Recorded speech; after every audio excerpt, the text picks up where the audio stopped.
Hello, friends, and welcome to episode 275 of the Noclip podcast. We're all here. Well, Jesse's not. The J Crew has been torn in two, Jeremy. How do you feel about it?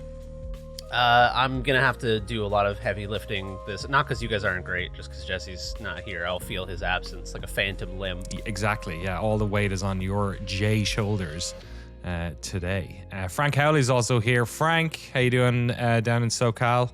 Good. Yeah, it's weird. My sleep schedule is like normal for the first time in years. I at first I started waking up every day at like 5 or 6 or 7, and I was telling friends like, dude, my sleep schedule is so fucked 6 up. or 7? I wake up so early, and then I realized like, oh, that's normal. I should just get out of bed. So like this is maybe the most alert I've been on a podcast in a long time. And then yeah, we'll dive into it. But I got my racing wheel yesterday, so now like I got an Xbox racing wheel. I ordered a PS5 adapter that's coming in the mail, and now like I have to wear shoes when I play. I have to get racing gloves. It's a whole new world, but I'm excited to talk about it. So I'm like fired up and feeling good. So yeah, I don't know, I'm happy. I cannot wait to see your racing gloves. Are you gonna go for leather fingerless, or what's your go-to? I don't know. I have gloves I use for when I'm riding my bike at night when it's like cold, but those are like too warm and thick. But like, so I don't know. So I don't know if you need to get like sleek leather gloves, or like golf gloves. Like I like Lacoste for no reason. Ooh. So like getting like a nice pair of Lacoste gloves. I don't know.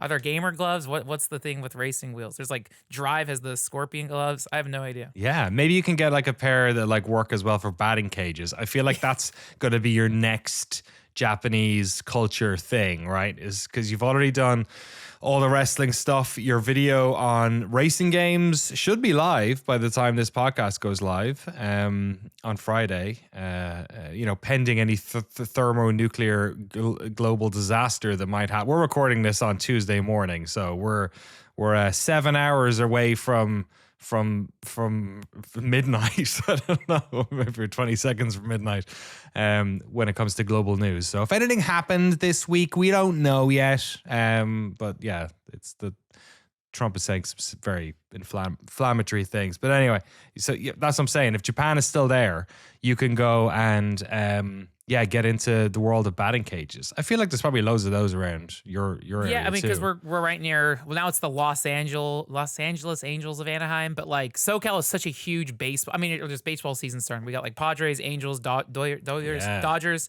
So I have friends in the batting cages, and round one, funny enough, in Puente Hills, they have a thing called Spocha, which is. It's like and it's from Japan, but it's like a sports round one. So it's like $20 an hour. There's batting cages, there's roller skates, there's basketball. I don't know. There's also a free play arcade. So it's like I've gone once and it was so fun. And I don't know. So batting cages are pretty relaxed. I don't know. Maybe it is like therapeutic to like smash something. Yeah. But they're pretty badass, and they're deep into Yakuza games. But also MLB The Show 26 I think just came out. I don't know. MLB The Show-A. It should be. Yeah. Should be renamed, especially down there. My lord. Nocaps, thank you for joining us this week. We're going to have you along for a couple of podcasts here. Ever gone to a batting cage before? I don't think so. I don't think I would be very good, though. I don't have the best hand-eye coordination. That's probably a must. Yeah. I've never done it either. I kind of want to, but it's like if you were, as an adult, if you'd never gone bowling before or something, like that first time you have to do a new physical activity is always like, in what way am I bad at this that I don't know yet? That type of thing. How's your bowling? You any go to bowling or darts or pool? Nope. Keeping it digital. That's it. These fingers, just video games. These fingers are just for keyboards. That's the way. That's the type of dedication we like here on Noclip 2. We have a bunch of games to talk about this week. NoCap's going to lead the way probably with Songs of Glimmerwick. You should check out our video up on Noclip 2 at the moment. Frank's going to talk about his racing wheel. Jeremy's going to talk about Derelict Star. Apparently he's got some more to say about World of Warcraft as well, so we'll jump into that. The last time, I promise. The last time we're going to talk about World of Warcraft. Well, the last time I'm going to talk about WoW Midnight, the current retail expansion. Okay, that's fair. I'm going to hold you to that. It's like this ain't like Thank you. I need someone. It's like to Jesse hold and me the to it. Digimon shit. You know what I mean? We gotta. It does feel like traditional WoW addiction, where I'm like, I swear it's not like I'm only Yeah. I'm unsubbing at the end of the month. I promise. because I started playing WoW Classic with Panda stuff, and it's Is so that what it's called these days? I don't know. WoW So Classic with Panda stuff. I've had such a kerfuffle. I'm trying to lead a WoW Classic guild, but I'm saying the wrong thing. WoW Classic now I think means literally like vanilla or TBC. I'm in this weird twilight zone. I'm playing MoP and Mists of Pandaria Classic, which to me still Yes. feels like a brand new WoW game because that's when I stopped playing WoW. Yeah, I didn't play that shit either. Yeah. So I'm playing Mists of Pandaria, and it feels like I'm playing World of Warcraft too, because it's post Cataclysm. I thought like, oh my god, I can't wait to do this and this, and my friends are like, oh no, it's all new. It's all the starting zone quests are new. But so I told people I was playing WoW Classic. I had people make characters on the wrong like era. So I'm like, oh my god. So I don't know. So we got Midnight, we got MoP Classic. NoCap should start playing vanilla WoW, and then we can. I don't know. But Yeah, I'll catch up. yeah, but everyone has a No caps. Yeah, Have you ever played an MMORPG? Nope. Does Club Penguin Never? count? yeah, Absolutely. Yeah, we'll count that. Absolutely. We'll allow it. Yeah. Then yes. All right, cool. I was just curious. I'm always curious. Like people, I feel like an MMORPG, the one that you associate with the genre is like a personality test. So I'm always curious to ask people which one. That's why Jeremy, in his heart of heart, is an EverQuest guy. You know, I've only played EverQuest twice in my life. Oh, what was the game you played before? I was a Dark Age of Oh, Camelot. that's what you are. Sorry, that is Which of is- course what you are. Okay.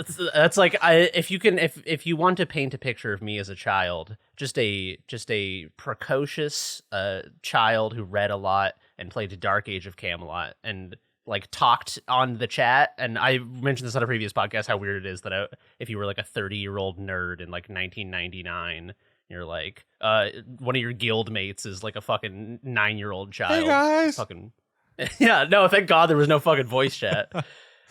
I remember everyone on the internet being sort of like openly xenophobic about Mists of Pandaria. I remember it being like very like, oh, they were only making this for the Chinese market. You know what I mean? Like, how dare? Oh, Do you remember? really? Yeah. Do you remember that, Frank? I remember that.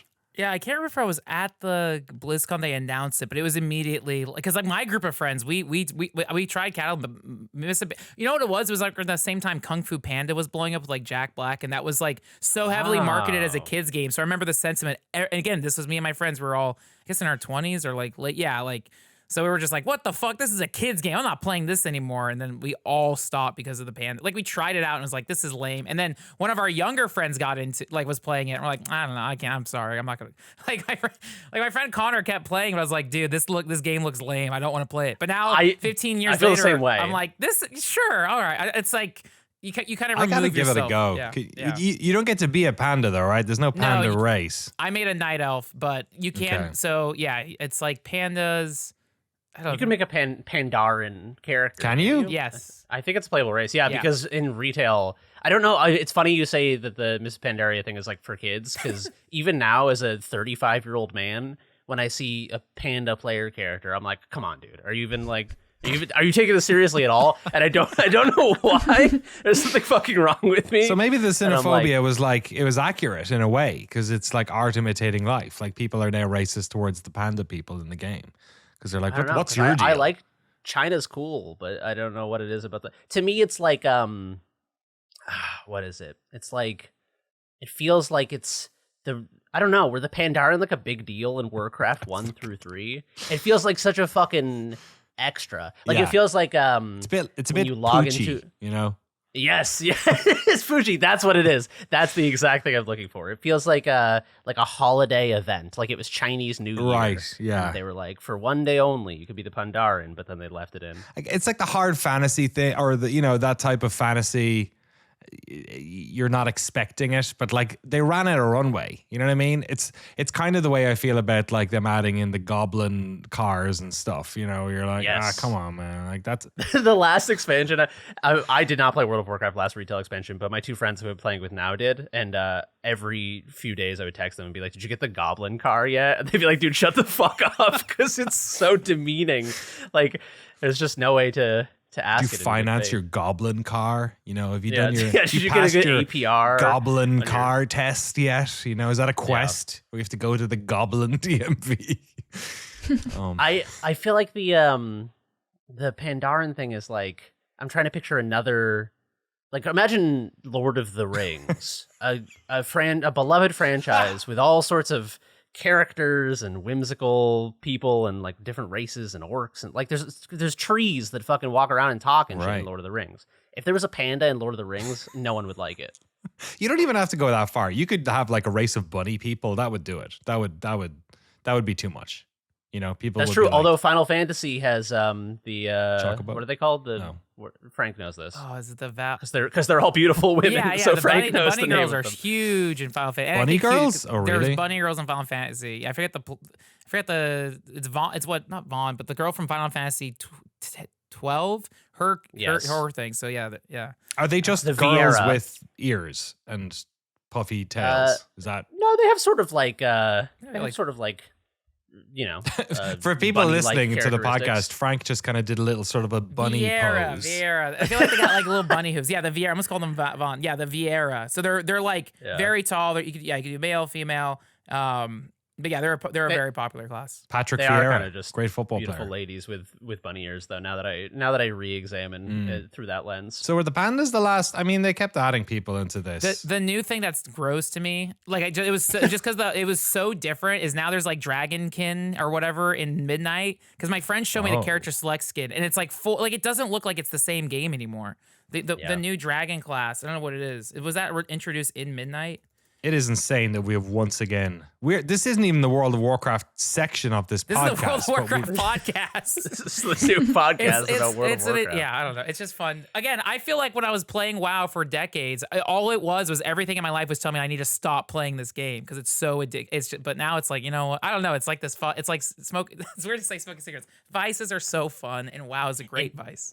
Dude, it is like I know we're like getting into fucking WoW talk because this is what I want to talk about. We're a little in there, bit, but we're in there, We do baby. have to mention We're Battle here. Pass holders. Should we? Okay. No, No? we don't. We'll get WoW is them more after WoW. important. This is the World of Warcraft. It's coming live from Ogrimmar. You're listening to Baron's Chat with Jeremy, Danny, Frank, and Nocaps, who is our Club Penguin expert. Now, and if NoCaps does want to play, you can get a refer a friend, and whoever claims the refer a friend link gets like bonus XP, and you get like a special, I think, token where you can summon your friend at any time. You get an extra mount. There's so much stuff you get recruiter friends. So if you consider playing, let me know, and I'll give you my recruiter Here, friend smoke link. these cigarettes. Yeah. You'll be the We got first a to know. Marlboro Good to- Marlboro recommendation from Philip Morris here for you. You get a free pack for every pack I buy. Yeah. Um, World of Marlboro.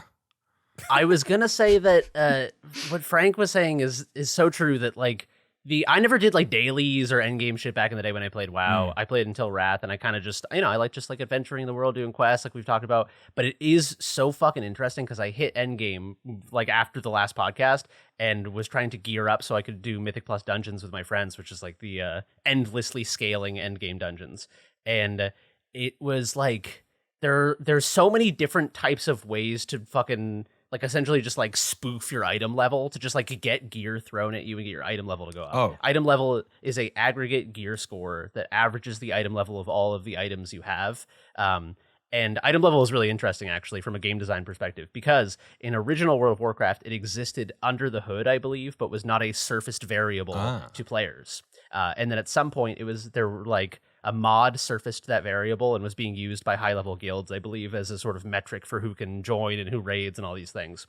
So I believe they officially added item level in Wrath at some point. I don't know if it came out with Wrath or if it was a patch during that era.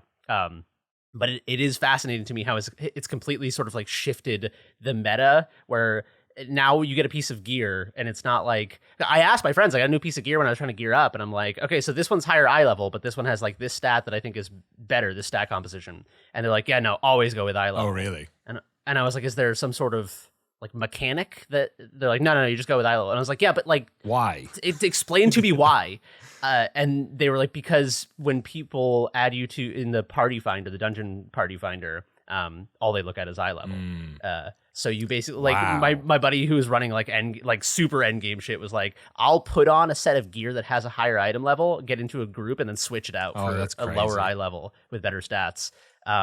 And I think that someone posted in the NoClip Discord the other day a book that I'd really like to read about like gamification and how chasing numbers is this like evil fucking rabbit hole that you can go down, that it creates an abstraction from the actual goal itself into this like exterior motivator that has nothing to do with the actual goal the more you abstract it.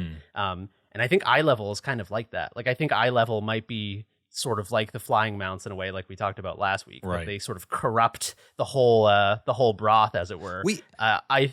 No. Well, we got so many messages, like emails and Discord, and I definitely did on Blue Sky, from people like chiming in on a lot of the WoW conversations. There was one a couple of weeks ago. I don't think I mentioned it last week, which was somewhat of a clarification of the. Remember you talked about the one button thing. Yes. Yeah, and somebody said that it's true that you can do that, but like, was it something along the lines of like it slows you down, or it doesn't give? It's 25% slower. Okay. So there's some type of aspect to it there, that's interesting. But apparently the flying man thing is 100% a conversation that has happened within the WoW community, and less so that people had flying mounts, but more so that the level cap for flying mounts has kept coming down. You know what I mean? Because they did used to be, you had to be, what was it, 80 or 90 or something? I'm all I'm doing is setting myself up for more emails here. But like, yeah, but apparently these conversations, naturally enough, are happening within that community because, this is the game they play and love and spend time with, and they can see it too. They see the trouble that's in it. Yeah. Yeah, it kind of erases a relationship to the world. And I think in the same way eye level erases a relationship to the gear that you're accruing by sort of like flattening it into just this one number you have to look at instead of comparing all these statistics and stuff. I gather that later when it is, the eye level is like, plus or minus 1, it becomes more about stats. But it is interesting to me that it became so abstracted that for the first time ever, I was like, oh, I'll just do these dailies. I've never done a fucking daily in my life because it was like, and you're guaranteed like a box that will have like this level of gear in it. And I was like, oh, cool. A blind box with the item level in it. And I played for like one afternoon and I could just feel the fucking mechanisms turning in my brain because I went from I beat the game at like eye level 176 and end game raiders are like 260 something. Sounds like a fucking credit score. Yeah, it is. It's a fucking, I can't get a home loan because my eye level is too low. And I went from 176 to 245 in like one night with my friends. And I felt like the hooks of like, it got me for a second because I was like, oh, I love when the number goes especially up, when it's a social acceptance number. Yes. It's like directly totally, because my connected. friends were like, oh, dude, that's so good. Like, look how fucking high it is. And I was like, oh, is that good? Am I good? Suddenly getting invited to all the raids, all the parties. Yes. People who the never wait would time have to find talked to you parties before. was dropping as it got higher, too. So I was like, all of these mechanisms were reinforcing. Like, everything was cheering me on to become addicted to World of Warcraft. Well, here you are, talking about World of Warcraft again for the third week in a row. So. That's true, but critically, and the reason I'm talking about it for the third week in a row is because I feel like this eye level and end game stuff is like a different thing where I'll still play with my friends until the subscription runs out because they very kindly paid for it for me, but I don't think I'll keep playing after that. And the reason is that as I was running dungeons with them, end game dungeons, I felt the way in which it is a sort of endless. There is strategy. I'm not trying to undercut that there are like interesting gameplay mechanics and stuff like that, but it felt like 80% of the experience of endgame to me is hoping that you get a drop that raises your eye level and spamming your rotation, which are sort of the optimal sequence of abilities that sync up their cooldowns and spending, different points and mana and all these different things. Points being, like charges kind of things. And it felt like it was so constant of ability spam that it felt like the foundation of playing the game, like when there was no situational awareness necessary, when there wasn't like I need to cast like Blessing of Freedom on that guy because a bird grabbed him or whatever. It was just like, okay, we're just doing damage. You just spam this kind of like mostly pretty like linear rotation. You try to get the DPS number higher. You watch the DPS meter, which is now integrated in the game, and And the DPS, I feel like, is just another form of abstraction. Right. It's just another eye level. So I feel like you're chasing eye level, you're chasing DPS, or like, if you're a healer, the whatever, a certain number you want to hit on the heals per second, HPS. I don't know. I wasn't having, if you remove all of the metrics, I didn't find it that fun. And I think that that's the problem for me, is that I was like, when I was like, this is cool, this is interesting, what I was really having a relationship to was everyone being like, look how big your number is, and like, wow, you almost out DPS'd that other guy who's like eye level is way higher than you. And I was like, oh, my number is almost bigger than the number of the guy with the bigger number. Right. It's like, that's not fucking, I don't like value that. I don't know why I was like, I don't know. It like wore off very quickly for me. So I think it's interesting how I've never had like a end game experience with World of Warcraft or with any MMO really. And I just, I'm sure as it gets harder, I think the friction would be interesting, like learning all the different sequences for the bosses and having to sort of like perform as a team. But I've played like 20 something hours of it, and I just haven't really, it hasn't come online yet for me. So hopefully by the time my subscription runs out, that was very generously gifted to me, I will experience some of that. But I just thought it's interesting to feel that friction of wanting something more than just doing the optimal rotation and watching the numbers go up. Yeah, it's been fun listening to your sort of journey over the past few weeks with this whole thing. And and you got Frank to resubscribe, so I'm sorry, Frank. No, I've been wanting to play it for like, I feel like a year. But like I said, it's like every time I work on these big video like I was obsessed with DDR for 6 months. I was obsessed with racing games. And now it's like, okay, I can kind of like mess around and waste time for a bit. And then summer conventions come up and there's anime, all this stuff. So it's like, oh, I got some time to mess around. Yeah. And Classic we talked about it for 3 weeks now, so I won't talk more about it, but Classic is such a different experience. It's so slow, and like the pacing of gear is so different. There's not only no eye level, but it's like, oh, I have like a butter knife for a dagger, and then you get like a slightly better butter knife, and it's the world opens up to you. Yes, exactly. Yeah, I know, you're like fucking like a screaming. Green item. You're like, yes. Yeah. Yeah. So it's just the relationship to progress requires some degree of I've said the word friction more in the last 3 weeks than I have ever in my life before. Well, you can get a cream for that, so that's on you. I've got a real friction problem. But yeah, anyway, so that's the end of my report on World of Warcraft, my book report on World of Warcraft. Thank you. A+, by Jeremy. John Steinbeck. Great job. Thank you. Nocaps, if they put penguins into World of Warcraft, would you play it? I'm gonna have to say no. You didn't really sell it to me, Jeremy, but oh shit. That's probably a good thing. Yeah. I'm pretty busy as it is. That's true. You're busy making videos about Songs of Glimmerwick, which we're going to talk about in a second. But first of all, massive thanks to all of our incredible guild members, the Battle Pass holders, Brian Baru, Little Toast, Yutt, Dwayne the Rock Lobster, Anthony Thomas, Nico Passateri, It's a me, Ferrario, Senator Armstrong, Redredge, Harry Flanagan, Juice, Arno, Matt Pearson, Mark Rojas, quote, Tucker Morgan, David McGarry, Goddison, Sven Hooster, Pez, Bonemold, John Akers, Uint Nate, Tim Robinson, Forrest Pruitt, Dark Insanities, Jonathan Kremen, Eric Hamilton Schneider, Christoph Fatui, Grizzly Mug, Cameron Laird, Zachary Snader, Alex Goucher, George Sikotis, Jacob, Godserve.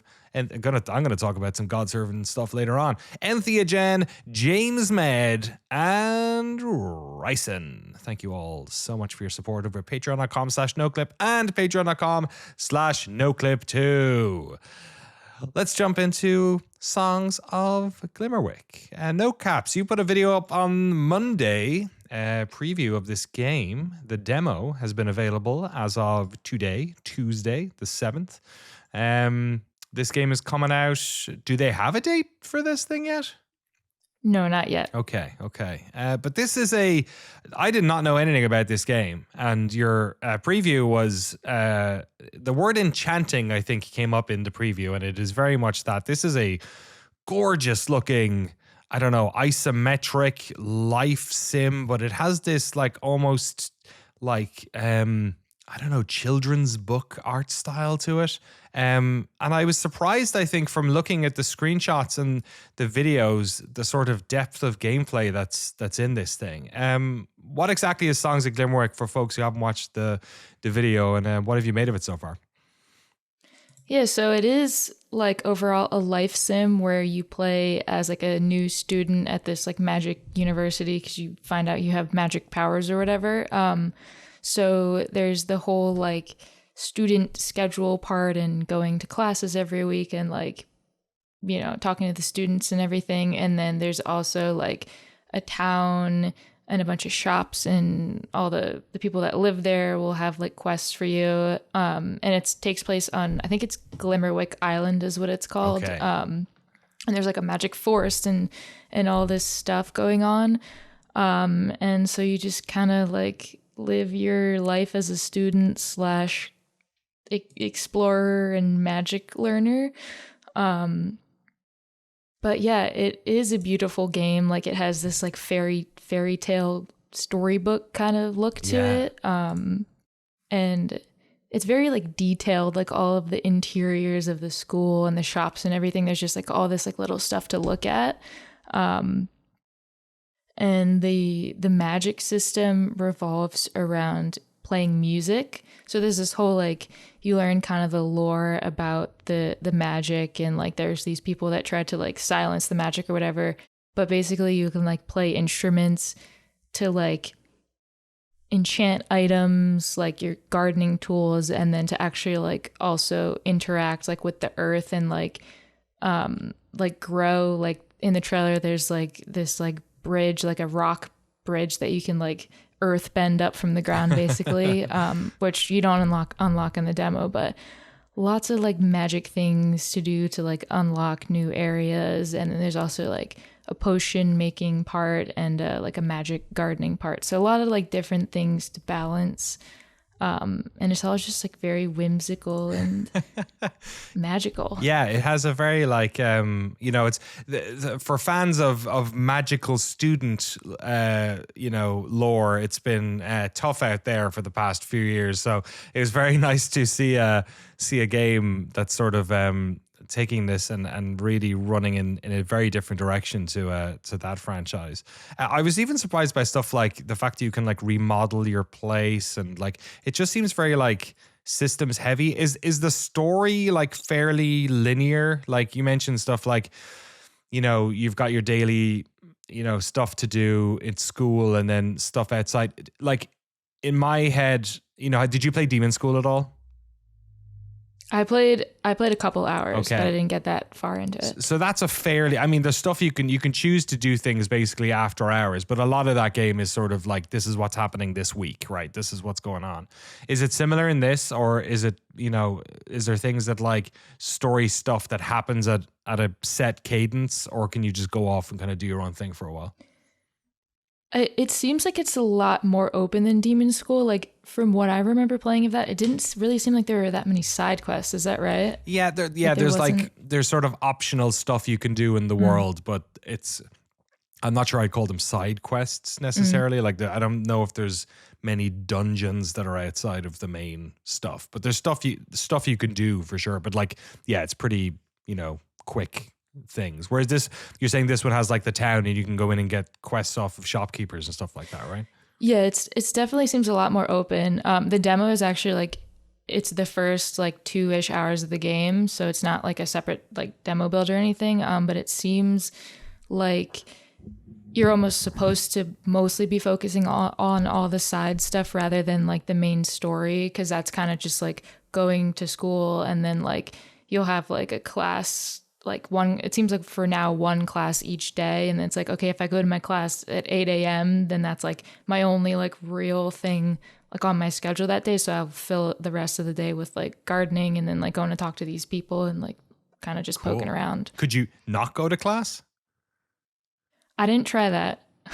Actually, I got there like early. It's like the classes were at 8 a.m. and I'm like, okay, it's 6:45, and then they just let me in. So just like the podcast, you were the first one here today as well. Right? Yeah. If you get into magic school, I feel like you don't want to blow it. You know what I mean? Yeah. Like that's everyone's dream. Reading books like this as a kid is like, maybe an owl will bust through my window and I'll get a letter. But it's like you don't want to fucking abscond. I don't know. It's interesting that's like it's such a core fantasy from when I was growing up, and it's cool to see games kind of tapping into that. Like, is it Witchbrook is the other one I'm thinking of? Yeah. Games that are doing kind of like like magic slice of life, but like in a magical world, I think is a really interesting area to explore. Does this remind you at all of Stardew Valley or like Harvest Moon at all, or very different genre wise? It definitely like inspirations from that. Like there is a gardening part. Like you get like a job as a student, like on campus, and you have to like fix up the garden. I think you could probably not do that much gardening and just be like, okay, they want me to grow this specific thing and that specific thing. But also I feel like you could really get into that and like the customization and like planning everything if you want to. But then like there's a lot more emphasis on like the story and like interacting with the characters than in like Stardew Valley. Like you'll like go to the character in Stardew Valley and then they have one new like dialogue line every day. But this is like these people are talking to each other, and there's like they have different things to say every day, and like it's also fully voice acted, which is another thing. Like I couldn't believe that. That's crazy. Yeah. It adds like so much to it. It's crazy. Witchbrook's coming out this year as well, I think. We're having a bit of a supposedly I don't think it has a release date, right? Witch-a-sons. I remember playing the Cosmic Wheel Sisterhood as well. That was interesting. It was kind of like a witchy fortune teller kind of thing. Smaller type game. Nocaps, you also played, was it Eastshade? Is that the name of their previous game? Because I don't know this studio all that well. What was I'm on an Eastshade page here on Steam, and I think it's a very different game. It is. It is and it isn't. Okay. So Eastshade Studios is the name of the developer. They made Eastshade in 2019, which I played like a month ago, like before even knowing that the Songs of Glimmerwick demo was coming out. So it's kind of good timing. Yeah, but so Songs of Glimmerwick is like top-down life sim kind of thing, and Eastshade is a first-person game where you play as a painter, and it is also though very like quest heavy, and like there's like this small open world also on an island that you like get to know each location, and there's all these landmarks, and you can kind of just walk somewhere and see something interesting. It's also fully voiced. Wow, really? This is because like, I mean, this looks amazing. This looks like a modern version of like Myst or something. Like the graphics on this thing are crazy. I can't believe. I feel awful for not knowing for never hearing of this before.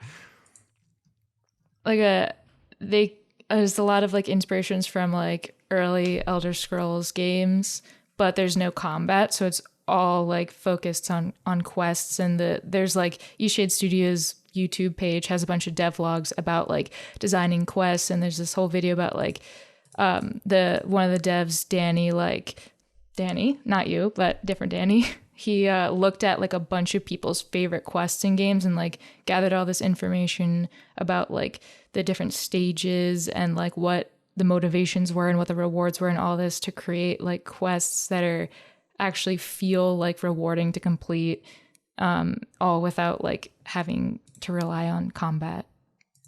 I was gonna say I recognized Eastshade. I had not heard of Glimmerwick until you brought it up, but Eastshade I remember seeing YouTube videos about the two devs like leaving their jobs to work on this project. It was like you're right. I've just gone to the YouTube channel after NoCaps mentioned it, and I'm like, oh, I've actually watched these before. Yeah, totally. Yeah, that's awesome. It's very cool to see. I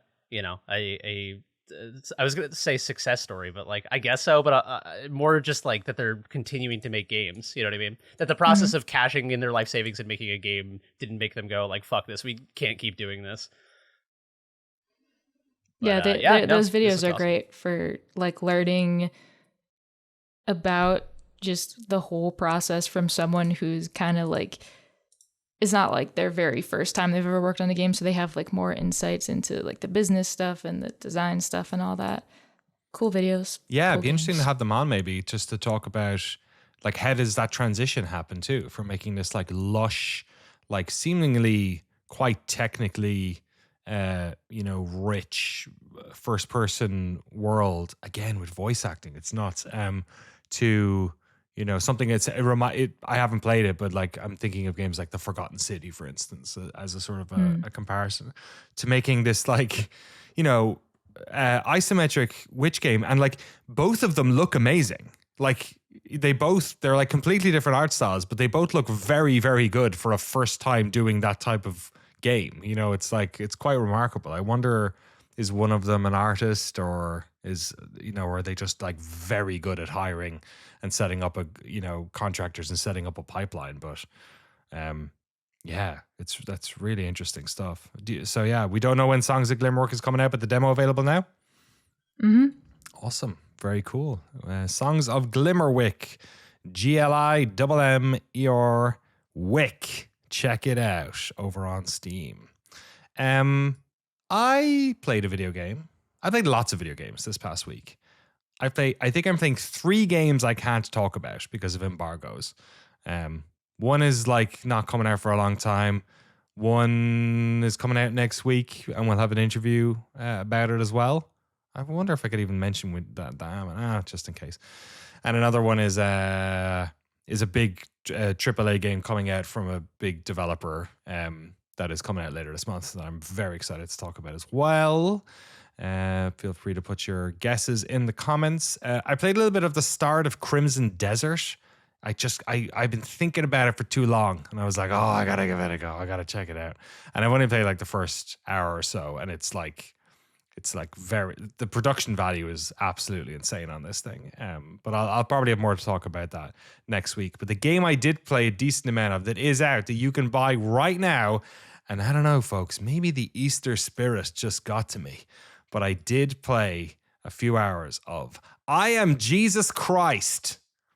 And I was. Hell yeah. I was Jesus Christ in a video game. You gotta be careful. If Mark David Chapman is listening, you gotta be real careful talking about this game. Is that blasphemy to say I'm Jesus Christ? No, that's the guy who killed John Lennon because he said the Beatles were bigger than Jesus Christ. Oh wow. Okay. Well, Sorry, I'm not trying to bring it down. I was a little. He got out after a few years, didn't he? Fact. I think so. He's around. He's still a threat. He remains a threat. Much like Jeff Gerstmann. Yes, exactly. Him and Jeff Gerstmann. Wait, Jeff Gerstmann shot John Lennon? That's fucking crazy.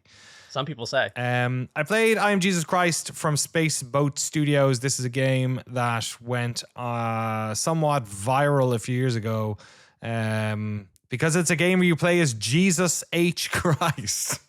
It is a first-person game that largely follows, I would say, the sort of the Western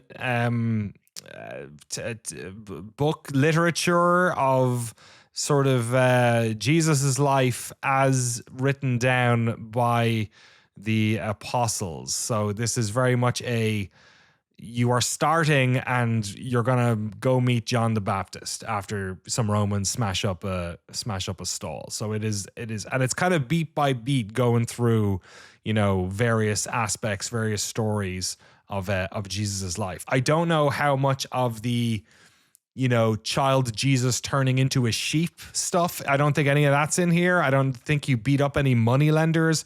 I'm guessing you don't hang out with any sex workers. I'm assuming that this is sort of a more, I could be wrong, but a sort of a more Protestant, perhaps evangelical, perhaps, sort of what I would consider sort of American Christianity to a certain sort of extent. Although I am not a theologian or a storied educated man when it comes to religion. That's Jeremy. He's the one over. Not about Christianity. Unfortunately. It turns out. Yeah, I was raised Catholic, of course, and as an Irish person, and I don't practice anymore, but I'm fairly well versed in a lot of the stuff that this game has in it. So yeah, it's a first person game. It is definitely of a certain I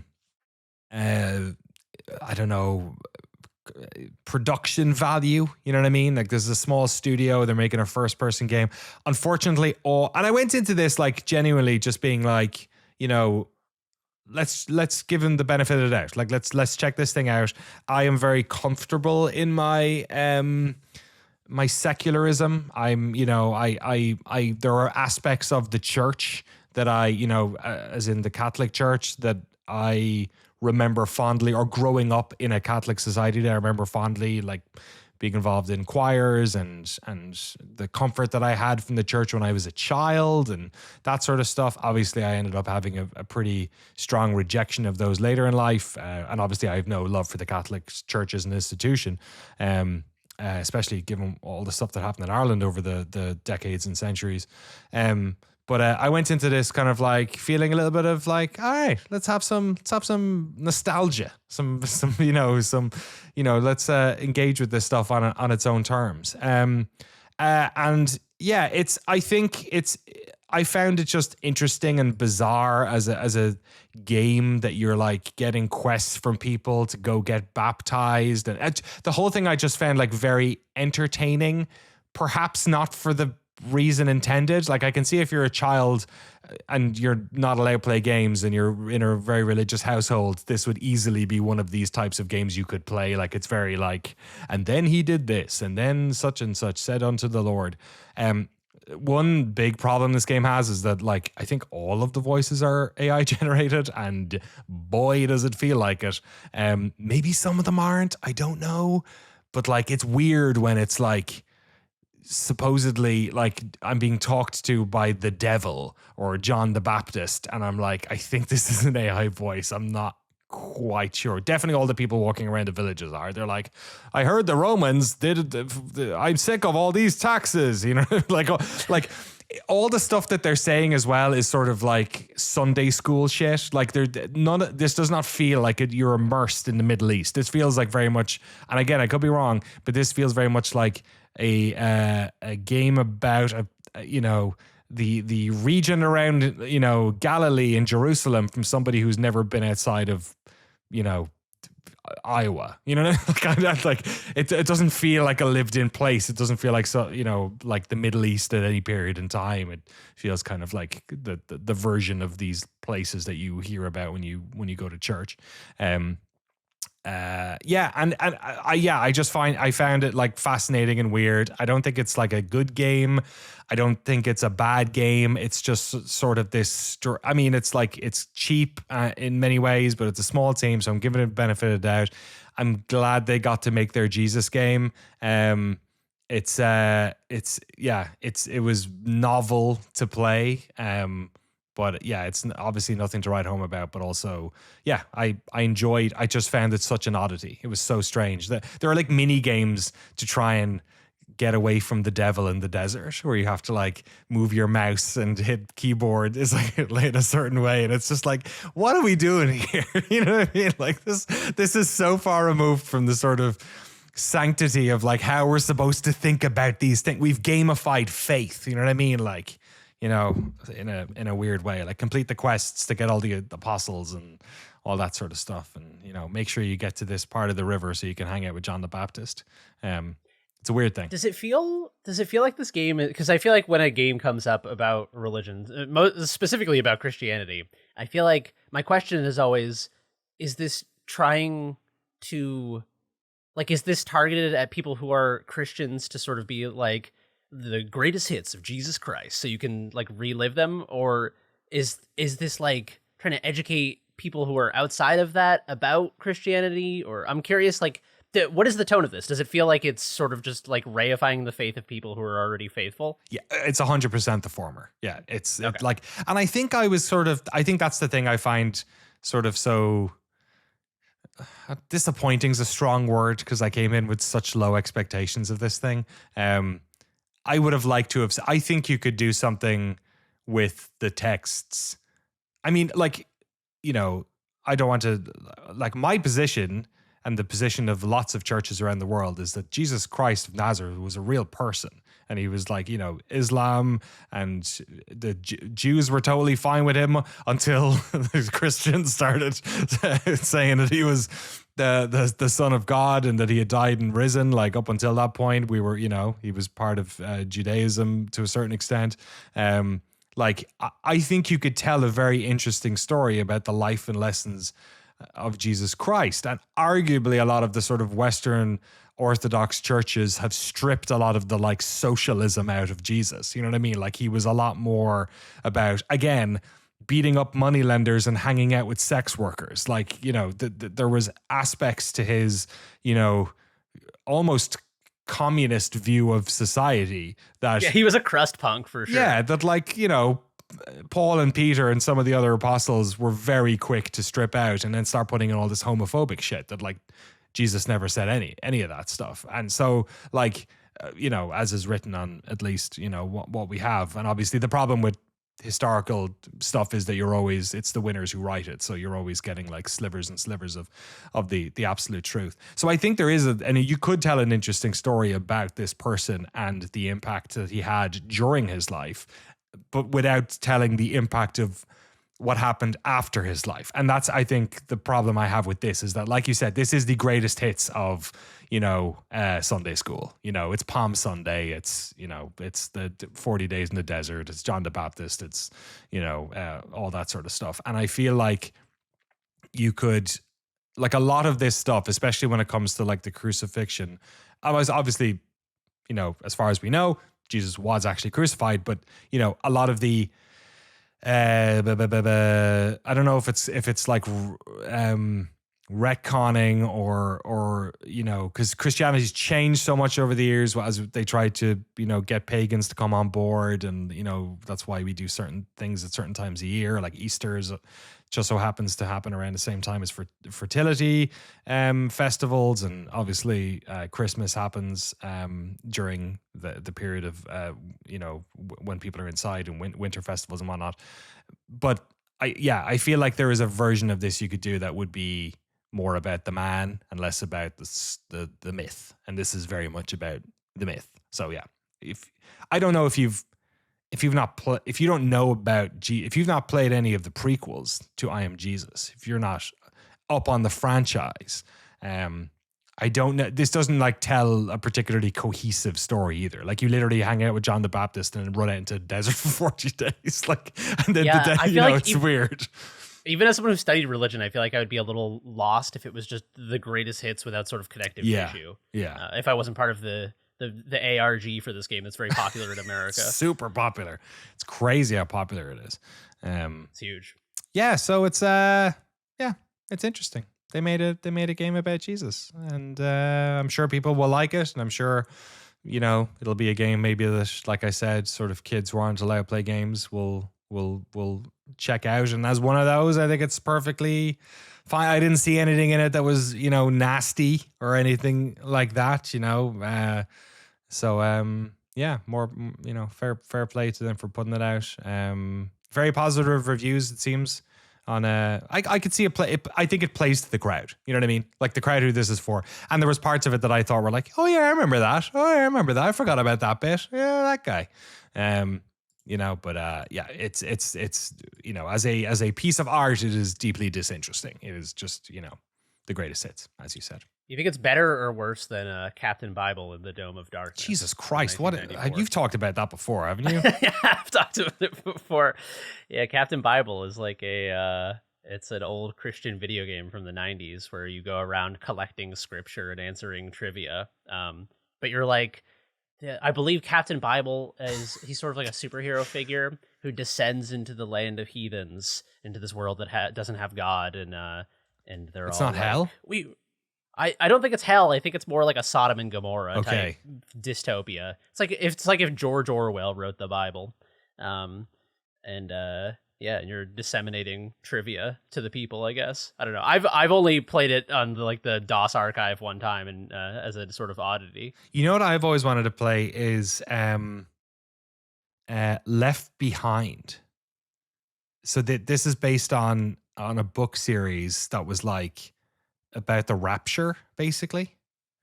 Oh yeah! So holy shit, I forgot about. And there was a video game, Left Behind, Eternal Forces, which was like a if I remember correctly, it was a sort of like an isometric, like kind of like Syndicate or something like that. But yeah, it was like it was all the people who were like left behind after the rapture. Yeah, I never played it. I think it was hard to find. I think I remember trying to find it like maybe 10, 13 years ago, and I couldn't get it anywhere. Wait, I want to play this. The screenshots are taking me on a wild ride here. Have I completely made that? Is that right? Left Behind? Yeah, Is that it's what real. Like Yeah. there's a thread on like our abandonware Reddit of people like, this here's how to install it. That was posted just a year ago. So Oh, really? yeah, and there's like 4K footage on YouTube. So there is a scene for it. Hell yeah, we might have to do that as part of our religious religion in games. We'll do. We're gonna play The that Commander Metacritic is Bible. 38. 38. That's fucking rough. Could be We're gonna worse. play Hell. I'll be honest. I'm like, all right, could be worse. Is Hellgate London a religious game? No. Although they are Hellgates, but it's That's what I'm saying. yeah, it's kind of a run-based pseudo MMO. It was kind of Yeah. online, but once you kind of went in. What was the other one? Not Guild Wars. Was it Guild Wars? It was kind of like that too. It was like instanced. yeah, pseudo instance MMO. multiplayer. Exactly. Yeah. Yeah, that's what Hellgate was like. Hellgate was cool. Yeah, I guess if Diablo isn't a religious game, then Hellgate London isn't either. That's a good point. Yeah, exactly. Yeah. You know, yeah, the Christianity doesn't have like the patent on the devil. You know what I mean? Like That's true. when Well, maybe they do. That's why they called him Diablo. 'cause Diablo. They were like, it was patents. Satan, wasn't it? It was Satan. It was not a yeah, that's The the devil fake came meat later. that, yeah. that's made of vital wheat gluten that Buddhists eat. We needed Satan. somebody to basically the devil exists because they needed somebody to tempt Jesus. That was it. Like there's so much of like Christianity's like story it's just necessitating we need this guy to die and come back to life. Like that's it. It's also, like he's got to go to hell. He goes to hell on the Saturday of Easter and defeats evil, and I think that's where he fixes original sin. But everyone born before that is fucked. They're all That's like the premise of Spawn. Spawn is like really. I think that's like Spawn is like he's like a devil army. Steve Spawn from So Able it's Gamers. Todd McFarlane Spawn. So it's like every 250 years, like it's like the devil's soldier comes and he has to fight like. I don't know. It's so insane, but like that tickled my brain. He has to fight in it's a tournament in the throne of Netherrealm. hell. The throne of hell is like abandoned, and so like he wants to take the throne. He wants to be the king of hell, but everyone else wants to be the king of hell. And there's like Violator, and there's like an Antichrist, and like there's Wow. like Christ soldiers, and it's insane. But like it's hundreds and hundreds of issues of everyone talking about going down to hell to fight. So if that's what happens if Jesus goes down to hell to fight, then that's like I don't know if Jesus meets Spawn, but that's like kind of similar. That'd be cool. It's like the metaverse, I'm sure. Is Jesus in Fortnite yet? Can we make that happen? I'm sure Spawn I'm sure he is. plays Fortnite.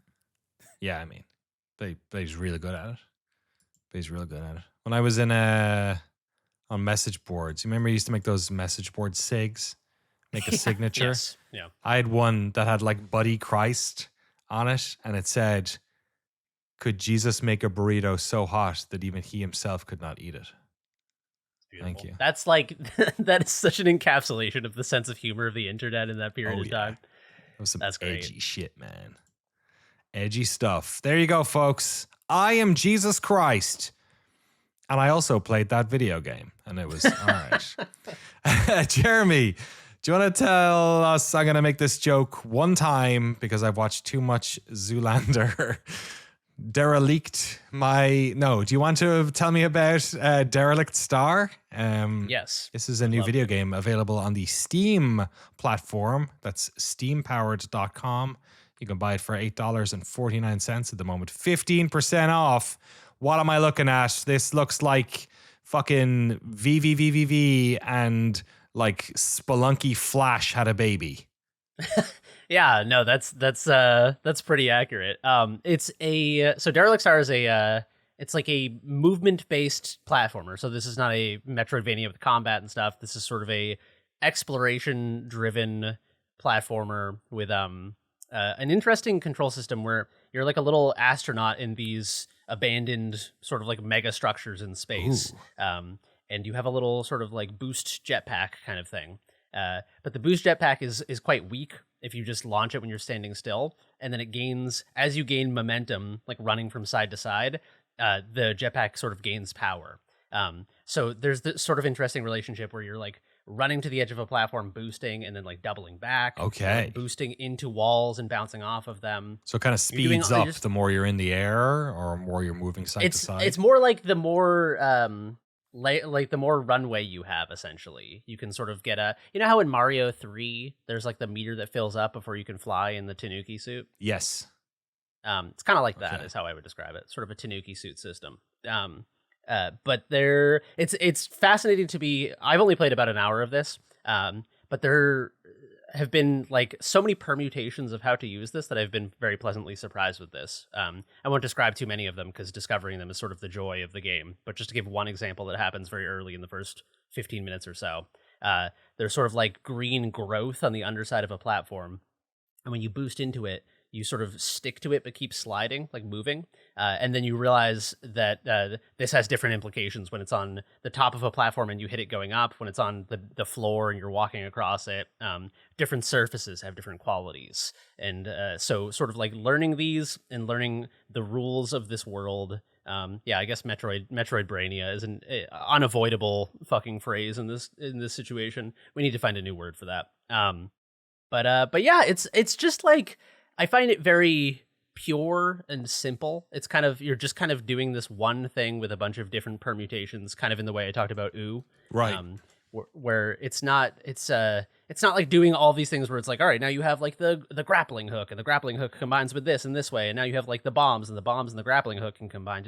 It's not like that at all. It's so just like one thing done in a bunch of interesting ways that I don't know. It's very simple and satisfying and kind of meditative. And you basically are just going through these megastructures to get these sort of like power cell things and bring them back to your little ship on the edge, your little pod. And there's like optional collectibles, but you literally go to a terminal the first time you collect one, and it says to you, hey, by the way, you don't get anything for doing this. If you want to collect these extra things, like you could do it for the love of the game, but I don't want you to like go around expecting anything for this. And I like that. I like that it's very sort of straightforward with this other thing rather than sort of creating artificial incentive to do this thing, or you get like a green helmet if you get 100 of them or whatever. Yeah, but they should totally do that anyway at the end. Although that would be sick if they did that. But yeah, no, it's I don't want to talk too much about it because I feel like the less you know about it, the better. Not because there's some crazy twist or anything. It's just it's just a game about sort of like discovery and rules. I guess like Leap Year. If you liked Leap Year, maybe you would enjoy this. It reminds me a little bit of that.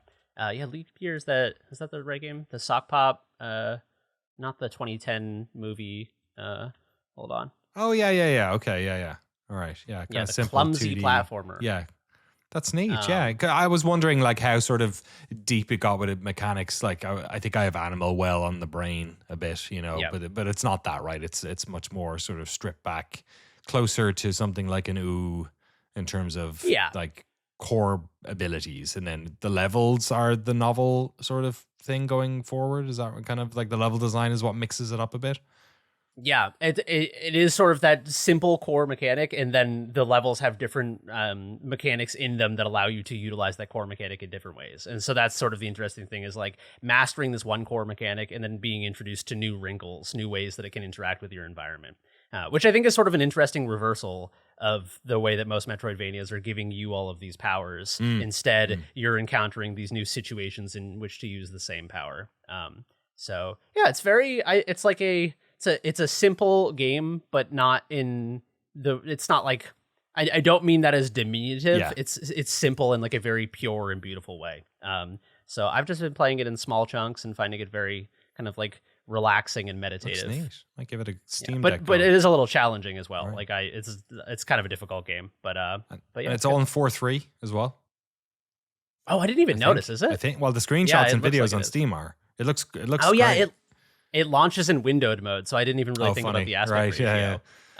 Yeah, that's funny. Excellent. Yeah, it's got a very nice retro aesthetic too, as well. The sound design and the pixel art does remind me of Animal Well quite a bit.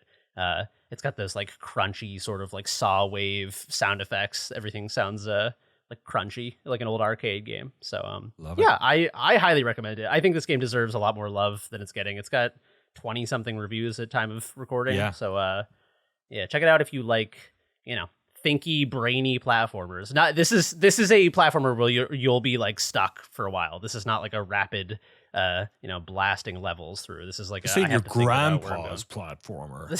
Yeah, exactly. It's a hardcore platformer. Nice. Derelict Star, available on steampowered.com. Maybe you've heard of it. $8.49. It's $10 usually, 50% off at the moment. 15, I said 15% off at the moment. And yeah, go check it out.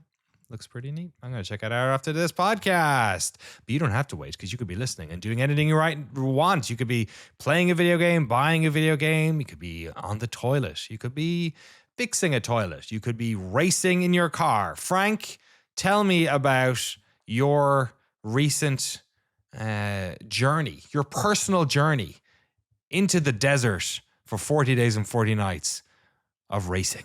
Yes. Yeah, this is insane. This is such a it's weird to say. This is an active story. This is in development. So wow. Yeah, I spent breaking news. Frank's into stuff. So I was I spent 2 weeks in Japan playing like real racing games on our cabinets, and everything in Japan is like is in pristine condition. So every racing wheel had force feedback and snapped to the center, as opposed to having like broken down old cabinets that didn't work. So I came home and started playing like Gran Turismo and stuff to log footage for this car video, and I was like, this sucks. I can't go back to this control. I like the controller, but I'm like, damn it, I need a racing wheel. So the same way how I got a DDR pad at home, I messaged my friend Jordan Jones, who's in the DDR video. He'll be in this car video for a second too. As I messaged Jordan, I'm like, okay, what do I do for a racing wheel? And he's like, oh, Logitech's pretty good. And so what I have right now is a Logitech G29, but It retails for like $300+. I would say it's worth it. But Jordan Jones is a genius, and he's always scouring Facebook Marketplace for like junk electronics, and he repairs them. Like, that's his hobby. He'll get Peloton. He listens to the podcast. So thank you, Jordan. He will find like Peloton bikes and repair them, and then sell it to other people in the Peloton network or whatever. He found a 500 DDR pad for $100, repaired it, gave it to me. Like, it's insane. So he has a closet full of broken Xboxes that he repaired. Like, he's just a super genius. So I immediately asked Jordan, like, what do you think? And then within an hour, he's like, I found a race wheel for $100. He's like, really? I'm going to go take a look. So on Facebook Marketplace, we found this like dusty, dirty race wheel. And in the description, it said como nuevo, which means like new in Spanish. My friend Jordan was like, I don't know. Let me check it out. So he gets there. It's missing like cables, so you can't even test the race wheel. Oh, okay. And so Jordan's like, I don't know. So Jordan lowballs the guy. So originally the Facebook offer was like $200. It's a $300 wheel. $200. No one bought it. It was set for $100. My friend Jordan gets there and is like, I'll give you $40 for it. And the guy's like, okay. So Jordan comes home and he looks under the hood of the thing. The brake pedals are like cut. I don't know what happened. They got pinched in a way where the brake pedal. Wow, somebody tried to kill the guy playing it. Oh my god! Thank God my mechanic. Yeah, I got into an accident. Holy shit! The brakes were cut. CIA job. Yeah. So I guess the brakes didn't work, even though on Facebook it said como nuevo. So he restarted the cables. I got it working.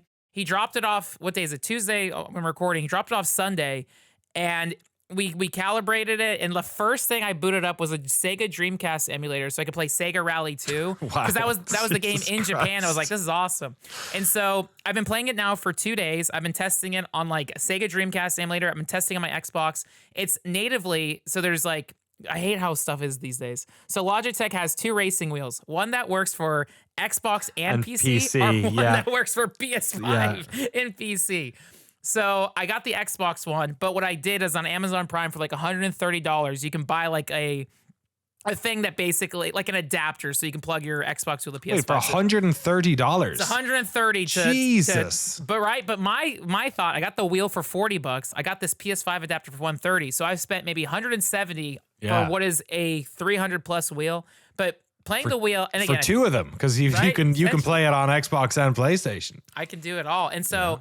Even plugging in I've never done racing wheel stuff. I feel like, Danny, you have like an F1 rig at home or something crazy, right? Yeah. They send, who sent us that? We did a charity stream back like before COVID, I think it was, Jeremy. Remember? We did that big stream, and I feel terrible. I can't remember the name of the company, but they sent us an entire race seat, like the whole thing. And then I slapped a monitor on it because we had a bunch of monitors at the studio, and then I think I have a G29 on that one. I'm pretty sure it's a G29 as well. But I do. I have a G29, but then somebody sent, we didn't pay for any of this shit. Somebody sent, this might have been a GameSpot thing, maybe. There was a leftover wheel. I forget how I ended up. I didn't steal it. I'm just going to say it out right now. But I did end up getting maybe a patron sent. I forget. But I have like the Formula One wheel, like one of those that sits. Because the G29 you can take off the wheel and stick another one on the pipe that comes out. Yeah, but are you talking about when you plug it in and it goes like... That scared the hell out of me. So on the back of the wheel, there's like a big caution symbol and like a little baby standing in front of the wheel. And it's like, don't let any babies near this device because it's like a saw trap. You stick the wheel in and all of a sudden it violently spins. And it's like... Oh my God, it's like a blender. You can cut your arm off. It calibrates basically to find the dead zone points or whatever on the, yeah. So, but it's really, like if your hand was in between that, it would like, you'd hurt your arm. Oh, it's insane. It was like a term. Yeah. So again, this thing could have killed me. The brake lines were cut. The things are whatever. It's a death trap. But so that's the thing I've never really experienced before, except I guess in the arcades is like, even playing all this stuff, it took me like an hour to calibrate on a Dreamcast emulator. We set it up pretending it's a Dreamcast controller. So like steer left is left on the D-pad, steer right's right on the D-pad. Brakes or there's back pedals, one's accelerate, one's brake. You have to recalibrate for every game. I did like Crazy Taxi, Sega Rally, Star Wars Pod Racing, which pod racing on a race wheel is maybe one of the coolest games I've ever played. Wow. It's so good. So have you not played like Gran Turismo or no, like... I'm going to play that today. I'm going to play that when the thing gets in. So it's so fascinating playing it with like, yeah, it has, I don't know if it's called force feedback, but the wheel will snap to the center. So it's like, it feels like I'm driving a real car. Like I'll do a turn and then instead of having to turn back left, I'm like, oh, let me just let go and let the wheel kind of recenter. And it's like, this is so it's a totally different format because you can feel oversteer and understeer, which is like, so like most driving games are like, especially when you play with a controller, like grip doesn't matter. And grip is arguably the most important thing in racing. Is like, braking is obviously important, but like, braking and not locking your tires, like stuff like that you're now going to get used to, or like how much front end, like is there understeer? Am I coming into this turn and I'm turning but the car isn't moving, right? Like that type of thing, or rear grip, like when you're lighting up the tires out of a turn, you know what I mean? Like you'll start doing things like, because like racing games are so binary, it's like accelerate, hold, like accelerate, brake, and then when you end up playing racing games, the gas pedals, it's not about like on or off. It's the space in the middle. Like you're fighting it, and you can feel it in the force feedback, right? You can feel the grip. So it's. I'm so glad you're enjoying it because it's a completely different like gameplay situation when you're playing with a wheel. Like and then you turn all the things down. You know what I mean? All the safeties off. Because now you can feel them, and and then it becomes like this sort of, it's almost like active reload or something. It's this thing that you're constantly thinking about when you're also thinking about my driving line, my braking point, all that sort of stuff. It's raining, these tires are getting dirty, that type of thing, Yeah, it's the most like immersive form of gaming I've ever played. Like not counting like a DDR pad or like VR. It's like so like I'm locked. And again, maybe it's from like coaching myself as driving, where I'm like, I can't have all these fucking distractions. I gotta focus. But like, I had to turn off ABS, and all of a sudden I was like, oh, it's doing better. And yeah, you're right about like when I started playing, I was just, all right, mash the accelerator, but it's like, oh no, like, so now when I'm turning, so it's like forcing me to like, I'm getting better at these games. It's like 2 steps back, but I'm going to have so many steps forward. Exactly. So, So the ceiling's higher. Yeah. So the game that really taught me was like, Forza Horizon might be the best. So Forza Motorsport might be the best game because I can rewind, because I am oversteering. I'm spinning out all the time, but I'm rewinding and I'm getting it. Gran Turismo doesn't have rewind, so that's going to be like the hard mode, but there's license tests that teach you how to drive. But when I was playing on Forza Motorsport, I still had to like reduce, is it the range of sensitivity? So like there's a range of sensitivity. I think by default they have it set to 900. I've been dialing it back to like 300, which is like the Dreamcast Sega arcade preference. Yeah. So it's like I'm not gonna have to steer that much to do it, like, because I can do wide, but I have so like, I don't know, I have so much crap in my desk. I keep knocking stuff over, so I'm like, let me reduce it. So playing Forza has been teaching me. And then as soon as I get first and hold that, it's so like, Yeah, it's Jeremy talks about friction. It's like, oh my God, as opposed to now playing racing games on autopilot where I have like a podcast, I'm just, whatever, sitting here. Now it's like, oh shit. Oh, so intense. The controller's vibrating. If you and I think it's like it's like sensory recall of like when I hydroplane in my real car. It's like, oh shit. Like, it's you're in the threat of crashing into humans. Whereas with the race wheel, there's some of that sensory recall coming back to you where it's so like. Do you have any VR headsets? No, so now I'm like, crap, do I get a PSVR 2? If you get a PSVR 2 and play GT with a wheel in VR, that would be like, that's now it's like that's it, man. We'll never see you again. That might be the next spot. Because I also still haven't played Half-Life Alyx, and someone told me you can get a PC adapter and connect it so I can do Half-Life Alyx. Oh, cool. People also said I think they're about to jailbreak the PSVR 2 where it can now do like eye track. They're like the scene in that is about to explode. So I'm wondering, have the prices of that thing gone up as well? Because it was already pretty pricey. It was like it's $400. Yeah, and I feel like they dipped it a bit because like I feel like the VR thing kind of died a bit. But yeah, maybe it's skyrocketing. You'll get a second-hand one of those. I can ask Jordan Jones. I was just about to say, I feel like Jordan Jones might have the hook on this. Jordan, a $50 one that someone brought in the bathtub. Best Buy's selling them new right now for $320. Oh my God. Okay. So they're clearly fucking getting rid of their stocks of those things because the boxes are pretty big for the cost. You know what I mean? For like a place like Best Buy that sells phones and like hard drives, especially now, Jesus, like the PSVR 2 box is actually like pretty big, so they probably don't want to have them on stock. That'd be good to keep an eye out for clearance. And then one other game that like I found like a really good sweet spot was Wreckfest, which is like a 2018 game. Wreckfest is great. It's tremendous. It's so fun on a race wheel because it's like it's kind of a combination of rally, which I'm just getting into. It's got the demo derby, you can crash, and it's like, and it's funny, they just put out Wreckfest 2, it's in early access, which I might try on PC or wait for consoles. But I'm like, oh, that's a 2025 game. But then my brain is ticking of like, wait a minute, now I'm like hyper interested in playing any and all upcoming racing games. So I feel like I'm even more well equipped for our work here. But I'm just like, oh my God. But Wreckfest, I feel like was the kind of thing where the handling is a little friendly. It's a little arcadey. It's pretty friendly. You're feeling like the traction on the ground with all the dirt tracks. When you jump, I don't know if the wheel stops moving or whatever, but it's like I had the most fun kind of landing on that. Forza is really good for learning it. Wreckfest is fun. I'm excited to try Gran Turismo. Doing the Sega stuff is cool.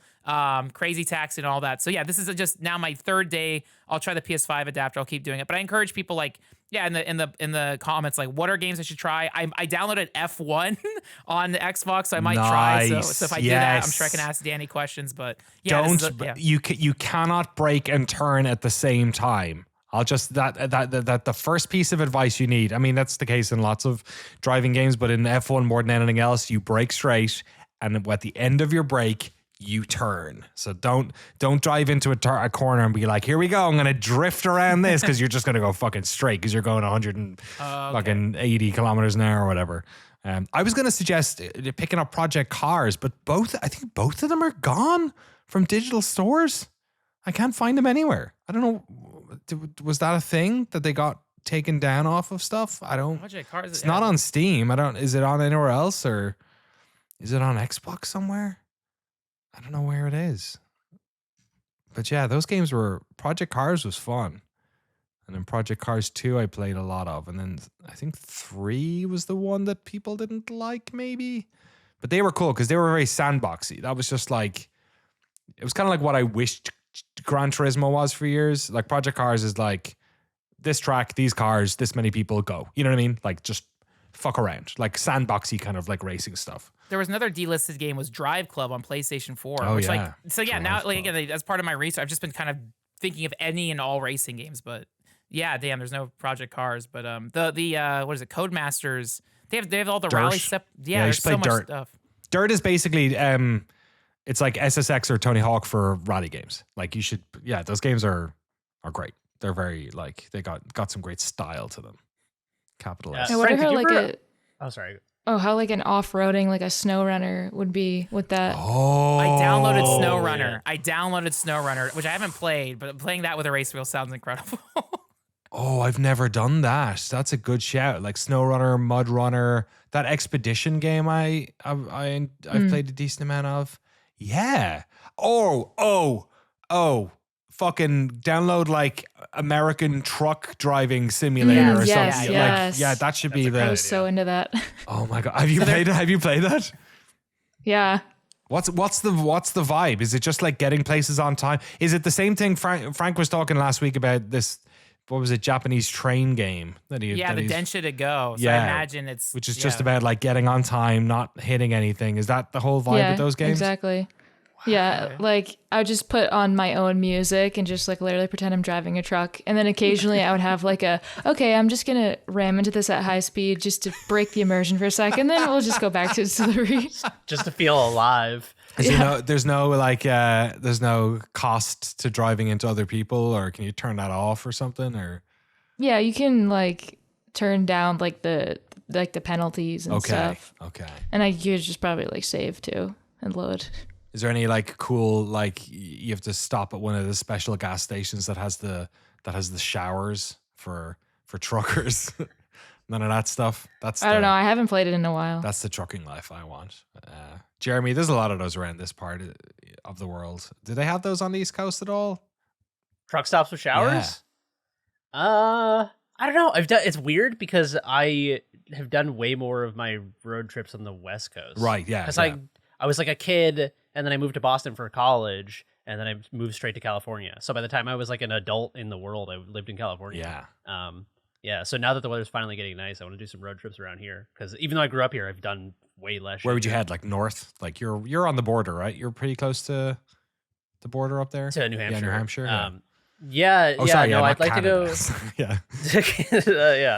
Yeah. Although not that far. Yeah, I'd like to go up to. I was looking at the Green Mountains in Vermont. I'd like to explore a bit. I would like to go up to Acadia National Park in Maine. I've never been to. Oh, yeah.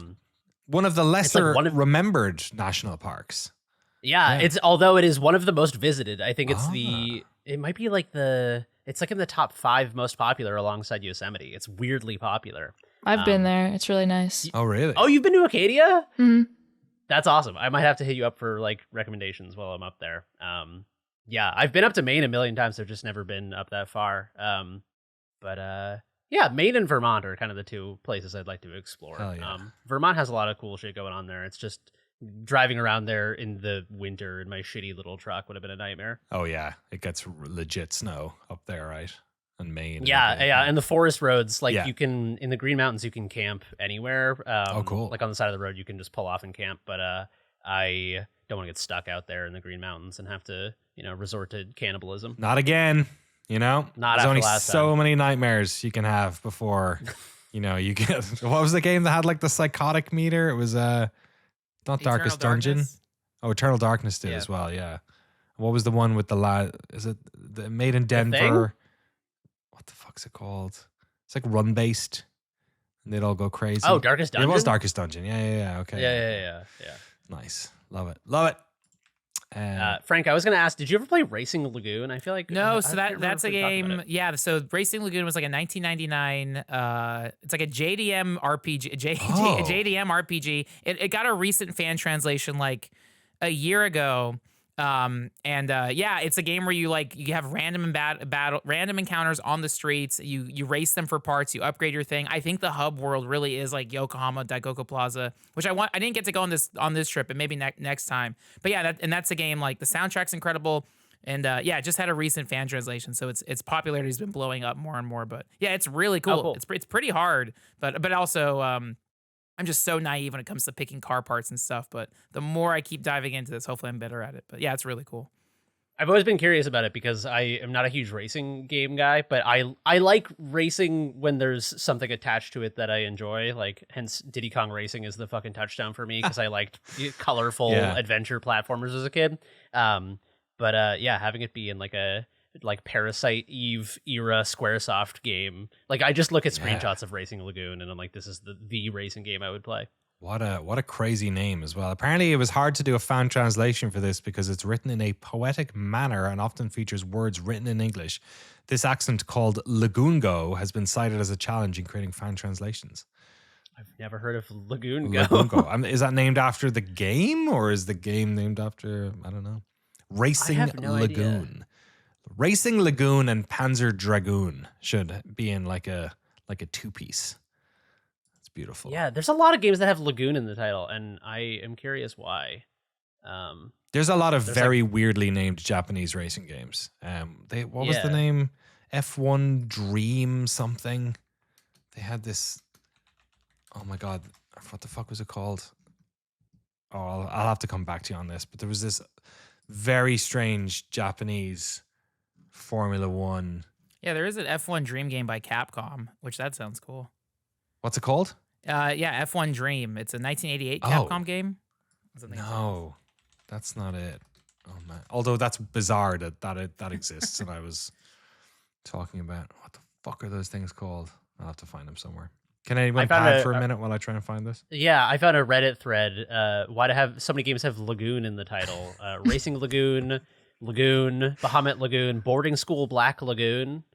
Okay. And no one has an answer. People are just like, it just sounds cool. It's a cool word. That's true. It is a cool sounding word. I swear to God, I maybe use it once every 4 years. Like how often? I don't see that many lagoons. No. Like a lagoon to me is a very specific geological, like I wouldn't just go in a body of water and be like, this is a lagoon. No, I'd probably like say, oh, it's just like the water, or like yeah, there's a swimming pond. hole. Is a lagoon let's- attached to the ocean? What's the like specific geological makeup of a lagoon? Is it still water? A lagoon is a shallow body of water separated from a larger body of water by a narrow landform, such as a reef, islands, barrier peninsula, or an isthmus. That makes sense. It's like a big tide pool, you know? Yeah, it's like a lake in the ocean. There you go. It is an ocean lake. Lake in the ocean. I like that. Oh, Human Grand Prix F1 Dream Battle. That's what it was. That's a hell of a title. Human Grand Prix. Like, I think it's because it was made by like Human Entertainment. Yeah, that's what it was. Yeah. So there was a company called Human Entertainment that made a bunch of games.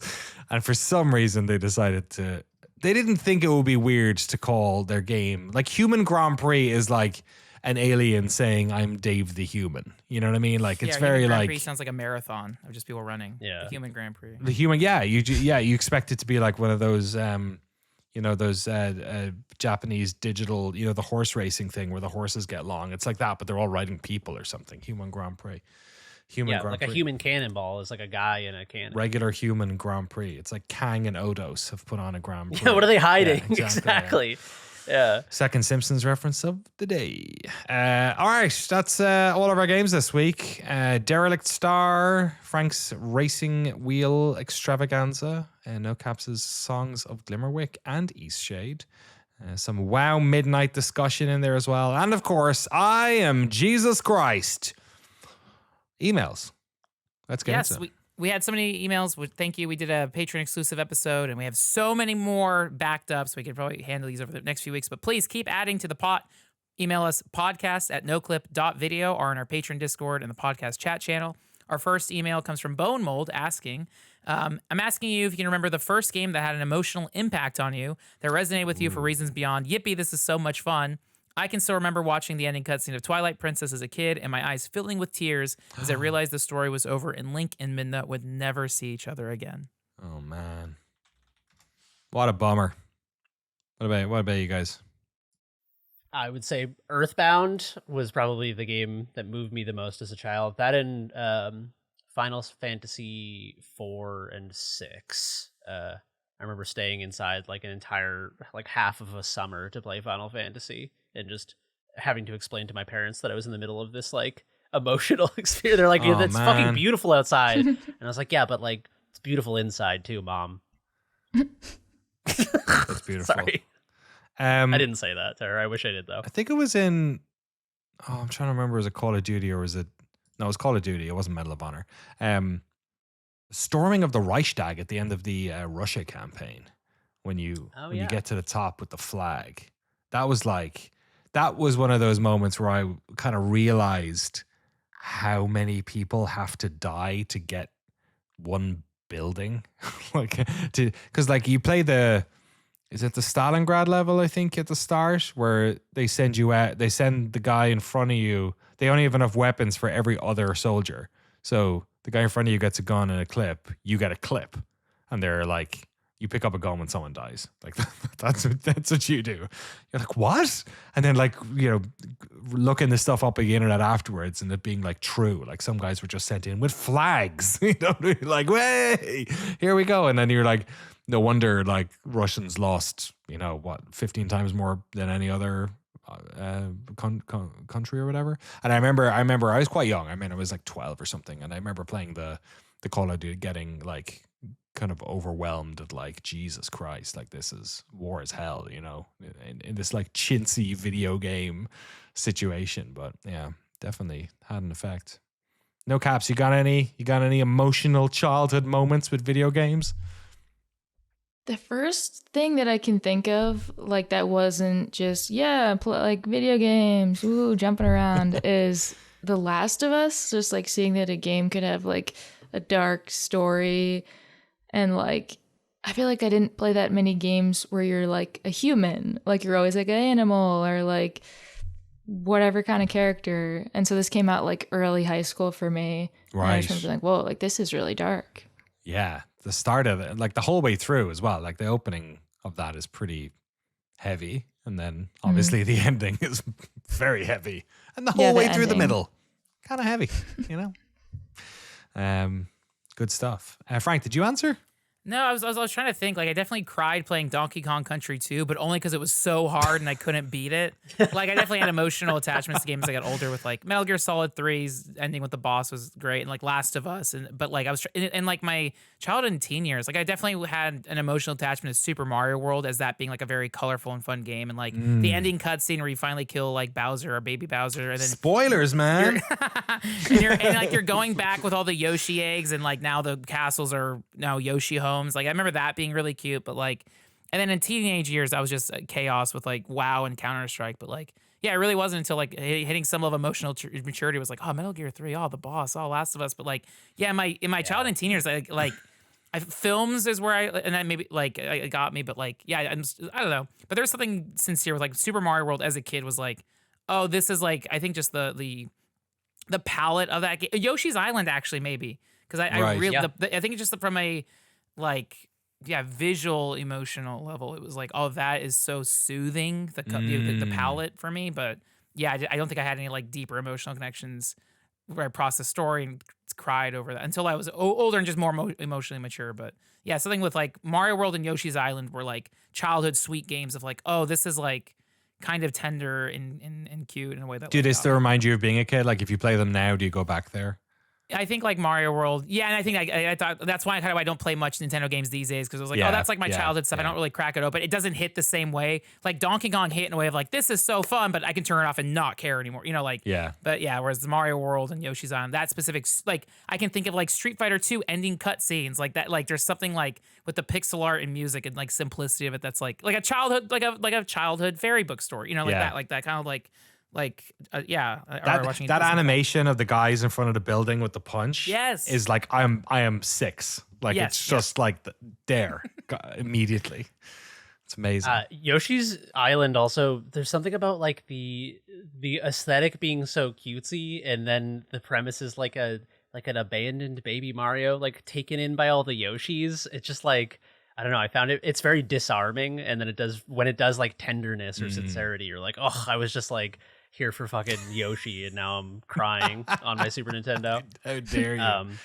Another one, Diablo 2, the cutscenes were so like visceral and weird to me that it was this feeling that is pretty unmatched for me in games, very rarely matched, of like the thing that they talk about in Cosmic Horror and Lovecraft, where it's like you're not supposed to behold something. Oh, right, yeah. There's this scene where the guy who's traveling with the Wanderer like sees the Wanderer like decloak with Mephisto, and the delivery of the guy, I don't know who did the fucking voice acting for that. I'll have to look it up, because I know a lot of voice acting in old games is like just devs and stuff did, you know, like just scratch track. Like and the thief guy. Game. Remember I got to interview the thief guy, and it's just like one of the devs, and he's like, oh, you tougher, or what was it? And it's perfect. Yeah. Like it feels like more authentic sometimes than people try like do it like I'm acting. That's why I was like, I'm Jesus Christ people. Like I was like, just give it a go. Give it a go. Yeah, that's what, you know. Just fucking have someone in the studio do it. But there's a line where he sees the Wanderer decloak, and he's like, he's like, what I saw there was not meant to be seen. And you're like, oh, fuck. Like, you could feel like, I don't know, like he saw something that's not supposed to be seen. Yeah. And, I mean, I still think those cutscenes look great, but obviously they're like dated and weird. And Dude, some of the scariest cutscenes are the old one. I remember the intro to Shadow of the Beast too. Still freaks me the fuck out. That was like, it's like a baby gets stolen by this bat creature, and it's like in the middle of like, the Dark Ages or something, and like this mom screaming, and like the like digital voice, because you couldn't do voices on the Amiga, so like it's like this sonic attack of this woman scream. It's fucking, it used to scare the shit out of me. Even now I watch it, it's like haunting. It just makes me feel terrified again, like I was a kid. Yeah, the audio thing is an interesting thing that I rarely think about, because usually I think about like pixel art or low resolution, low poly graphics, and how the abstraction lets your imagination fill it in, and it makes things more horrifying. But with audio too, high fidelity audio has the same effect, where it's like, oh, that sounds like someone slapping a steak against a concrete wall or whatever. But back in the day, it was so fucking like crunchy and weird. It was like, like the Pokemon screams are so fucking like iconic, because they're just like these fucking like 2 bits rubbing together. Or the sound of like the players in NFL hitting each other, or speedball. Yeah. It's just like, you know what I mean? Like, yeah, it's uncanny in a fucking very memorable that sounded way. sore. It's like there's a lot going on there. Nice one. Good question, Bone Molds. Thank you so much. And thank you for your Battle Pass patronage as well. How about this one from Steven? Yes. Frank? Steven asks, depending on your opinion, Walk This Way by Run DMC and Aerosmith is one of the best ever music genre mashups. Which games for you have the best genre mashups? Rocket League. Oh, yeah. Rocket League. That's a strong one for me. Sock Car. It's a racing game. It's a football game. It's pretty undefeated in that respect. I think I still have, like, on my YouTube channel, the day it came out, I just did a stream of it, and I think I have the journey of, oh fuck, this is really good. So like, let's see what this football car game is like, to like, oh shit, this is brilliant. What? It's not even like, it's like, it's better than I thought. Oh wait, it's really good. Oh my god, I'm gonna play this for the next, fucking 500 hours. Yeah, that's the first one that comes to mind for me anyway. What about you folks? That kind of reminds me of how I felt about like Twisted Metal Black when I was like, I don't know, the perfect age for it, like 12 years old. Because like generation before on N64, I loved Mario Kart 64 and GoldenEye. and I just didn't play Twisted Metal on PS1. But then PS2, it's like, all right, you got Mario Kart, you're driving around, and then GoldenEye, you're just blowing people up with guns. And it's like, oh, this is awesome. And like, no, I thought you said Golden Axe first. Oh no! I was thinking that's a game I want to play. A driving beat 'em up. A driving Golden Axe game. I want to be the little fucker with the little imp with the bag. You know what I mean? Maybe he's the Latiku of Golden Axe Racer. And then I Twisted Metal never like scratched it before or after. But then separately, this is like more complex systems. But honestly, like Persona. I mean, you can pick like 3, 4, or 5, how it like blends JRPG stuff, but then also like, I mostly hate like sim stuff or stuff like that, but like social sim, dating sim stuff is like, oh, this is cool. Because dating sims all the way is like too hard, too complex or whatever. But like Persona is like, it's like sim light, life sim light stuff. And then the JRPG stuff is, you can go nuts with it. But, and I play on easy, so it's very easy. But those are 2 complex genres, and Persona makes them super palatable. Yeah, this is a tough question to just like think of answers, because it's so specific. Inscription is one that comes to mind. Slay the Spire was sort of the first deck builder, or like something about cards in video games. I'm like, why? Like, don't I play video games to not play card games? Is my mentality for a long time for some reason. Like, it felt like it was like it's like playing a video game version of chess. Right? Yeah. This like isn't a game video of life or something, or yeah, life. Yeah, you call like, it why life wouldn't over I just here, right? play? Yeah. I don't know. Inscription it's sort of like elevated the cards, because in the game, it's not like a game with cards in it as mechanics. It's like you're playing with physical cards in the game with like a guy in a room. It feels very, it embraces the card thing as a premise rather than like Slay the Spire. You're not like, you don't walk into a room and a guy's like, oh, let me take you to the spire, and like deals cards out to you. You know what I mean? Yeah. The cards are just there. Yeah, that's a fair point. Yeah, like games that have, I guess there's a lot of these like 2-part games, which I don't know if they're mashups necessarily, but like things like Cult of the Lamb and Dave the Diver, you know, where there's the going out part and then the staying home part. I don't know if I necessarily call that a genre mashup so much as that game has 2 different games or 2 different genres in it, you know. It's not a melding of the 2 necessarily.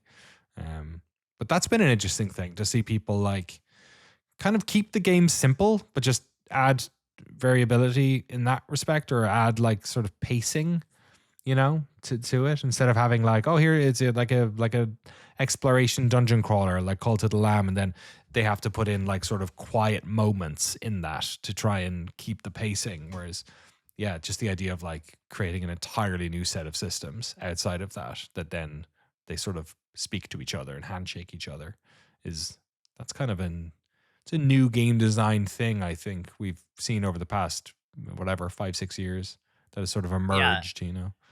It's sort of like a it's like, speaking as someone who, you know, like 6 years ago had never done a line of code and then over the last 5 years has learned a lot of game design. It is funny to see how your impulse as a like neophyte game designer or an amateur is to be like, oh, what if it was like this game and this game combined, and that's like the ultimate game idea, is 2 things you love. Yes. But then you realize in the combination of 2 things you love, it creates a new third thing that often loses what's special about those other 2. Well, I like omelets and I love Pop-Tarts. So yes, so a strawberry Pop-Tart omelet would be the best food ever, and then you make it and you're like, oh, this fucking sucks.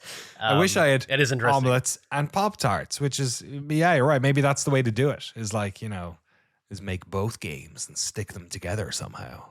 My friend keeps talking about the idea of making an indie game that has the DDR dance pad and a racing wheel. Oh my God. Sounds insane. So overwhelming. Right? But the idea of like just use every peripheral, or maybe you have to drive. The Rock Band drums, Yeah, stick them in there. The Wii Fit fucking board. Donkey Kong bongo controller. The trans vibrator. Everyone went quiet when I said that, like I had some sort of sex crime or something. I didn't know the reference. Rez. Do you know the trans vibrator? Yeah. Well, that wasn't like sold. Oh, yeah, they had that like yeah, it's like a suit you wear when you play Rez. I'm not a sex pest, I swear. I've never. You never heard the trans vibrator? Yeah. You could get in it in like show floors. Which the idea of getting in like a full body suit that's been on a show floor, like I'm already weird about like using VR headsets that have been at show floors. But yeah, the trans vibrator, man. It's like chainmail. Yeah. Yeah. You could feel the game pulsing through you. Okay, now I am starting to sound like a bit of a sex pest. You could wear that. Yeah. What's the most obscure? The Donkey Kong bongos. Yeah. The GameCube. Hell yeah. That'd be a good time. What's the weirdest one? There's all those like weird third-party ones that like don't actually work. Like, remember there was that one, Jeremy. There was one that was in GameSpot. It was like a gun with like 4 tripod legs stuck to it. Do you remember that? God, it was so fucking weird. I forget. I think Gerstmann held on to it because like everyone wanted to throw it away, and it probably should have been thrown away. But it was like a big ball, sort of like, and then it had like 4 like points of articulation coming out that could bend, and on the end of them was a gun. And you could basically move the gun around, and like the points of do you remember that thing? I do remember this. Yeah. What the fuck was that thing? I have no idea. It was like a way of playing FPS, but it was like some third party thing for PC that like clearly never took off, but they just had it there. It was the most insane thing I've ever seen. I've seen ones where it's like for VR, it's like almost like, I forget what it is, but for a VR setup, it's like for playing Counter-Strike in VR something where it's like you're walking on like a, it's like a 360 degree. Oh like yeah, those things. Yeah. Walker, and it like the trackpads, you run on them, right? And it like holds you, it like hugs your middle. So you're like floating. You just like run and walk in like 360 degrees, but for like, so you can strafe while playing. It seems so unreasonable.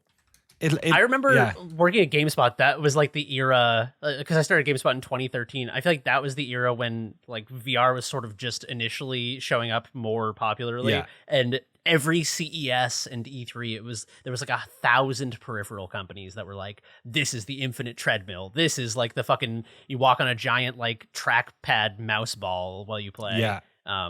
everyone was trying to get in on the like running in your living room infinitely. Yeah, there was a lot of that weird stuff, and it always terrifies me because I always think like all you need is for that thing to stop, like the gyro in it to just go for a second, and you are falling over in a machine in your house, like with no idea. Like, have you ever seen those videos of people in VR like jumping for like you give granddad the VR headset and then he like runs into a wall?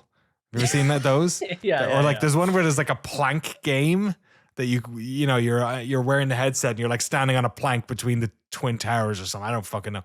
And then like so I've seen people like granny on that, and then she like falls off, and then like in real life goes and like holds her body and breaks her hip. There's all that stuff. I'm not sure they're a good idea. I can't find this video game gun controller thing. I'm gonna text Jeff and see if he remembers what it was. The one that came to mind for me was the Wii frying pan for, I think, Cooking Mama. Oh my god! Which completely unnecessary. I don't think I know that. I don't think Wii frying pan. That's bizarre. God, Wii has a lot of them. I used to work in a store when the Wii was out, and we did have a lot of third party stuff, but I don't think I ever saw. Oh yeah, look at it. It's a frying pan or a spatula. Oh, yeah, there was a lot of these in that era where, because the Wii controller was a motion control, it was just like a plastic housing in the shape of different stuff. Yeah. There was like a million of these. But and like most of them didn't do anything. Yeah, no, it just went just on like the end of the controller because your human like imagination is limited. I guess. Oh yeah, you could probably get like a Zelda sword. You stop. Yeah, you just have a giant blade at the end or something. You want to ask the next question while I spam Gersman? Yes. Let me see. Okay. Okay, Ken Gold asks, challenging docs. Dear Noclip crew, I just finished the final part of your Disco Elysium series. You guys often create docs for games that aren't in my wheelhouse, but I was blown away by the depth of the story and the incredible job you did telling it. I had many feelings by the end, but one in particular stuck out. This doc seemed really hard to make. Has there been a project you've worked on more challenging than Disco Elysium? It was challenging for a number of reasons. Like, it was challenging to organize in the first place. It was challenging to edit, as Jeremy can attest to. It was challenging to, tell the right version of the story and to contextualize everything and to, it was really hard. I don't know. I think maybe for me, the Dwarf Fortress one was harder. I think that was because there was no clear, we could tell what the sort of general order of the episodes was, but Dwarf Fortress was recorded over so many years, and people don't know that story. Like, people know the Disco Elysium story. It's just that we're giving more detail and we're talking about process and aspects of the game's production on a more detailed level. But Dwarf Fortress was telling a new story that people didn't know. So to me, I think that was probably harder. And we did 2 of them last year. Well, within a year of each other. So I'm going to tell some simple stories for the next couple months and fucking chill out a little bit. I mean, the Cyberpunk doc that's coming up is also, it's like a lot of interviews. So that'll be tricky. But yeah, Jeremy, what was the hardest one you've worked on? Obviously, you worked in a sort of many capacities over the years, editing more recently, but filming everything for the first, God knows how long, 6-7 years. 6-7. Yeah. God damn it. Sorry. I think editing the Black Mesa one. Oh yeah, because it was a lot of hyper specific things, and it was bouncing. Frank did an amazing job labeling all the footage, but there's only so much you can do to be like, all right, at 32 seconds is a great head crab moment, and then it's like, okay, but I need like a head crab coming from like 30 degrees to the right to match this shot. Yeah. And, that one was very like specific and technical. The Disco Elysium one I think was difficult because the opening of it, obviously it changed a lot from the Omega cut that I sent you into the series you made it into, but the opening sort of like 30 something minutes of it was talking about Estonia. You did a great job talking on about, that, yeah. Video games mostly, and so it was a lot of just going to like archive.org and YouTube and all sorts of places and just looking up like archival pictures of communists. Yeah, just Googling like Estonia and sorting by video. Oh, dude, you got, it's like the opening shot of the doc is him mentioning the region outside of Tallinn that he's from, and it literally goes from a map of Estonia to that place that he mentions, and I was like, So like Mustama or whatever yeah, it was. and I was like, how the fuck did you find that? I was like, and it totally needed it. Like, oh yeah, that was amazing work. That's always the tricky thing with if someone is just like, yeah, we like played this game and then we worked on this game and we were inspired by these games. You just fucking download games. It's the easiest B-roll in the world. Like every other form of documentary filmmaking, maybe like, I don't know, television or something might be easy too, but man, we just have unlimited B-roll whenever we want, except when we're talking about, post-Soviet Estonia. Yeah. And then he talks about like, his father who was an artist in Estonia, and it's like, fuck, I hope there's footage of him. Yeah, exactly. Thankfully there was. Yeah, that was good stuff. Let's do one more email, Frank. We'll keep a couple of the rest of these for next week. Let's go with this one. Patter says, gaming 1 year behind, slightly at odds with Noclip 2's mission and Computer Worlds, but is there any real reason why I shouldn't just game exactly 1 year behind the industry? I crave full-throated recommendations of games I know I'll want to finish. I'm not really a demo guy or a play and see guy. End of the year discussions and top 10s from MinMax, you guys, etc. Have become an incredible source for that. The few things that really bubble up. I'm currently playing Angeline Era. What if I just play old stuff this year and then next January start playing the best games from 2026, but cheaper? I think it's not a bad. I mean, it does fly in the face of us saying like support devs and support games when they come out, but like, kind of sounds fun. Yeah, I think it's a great idea. Yeah, yeah. Like I totally agree.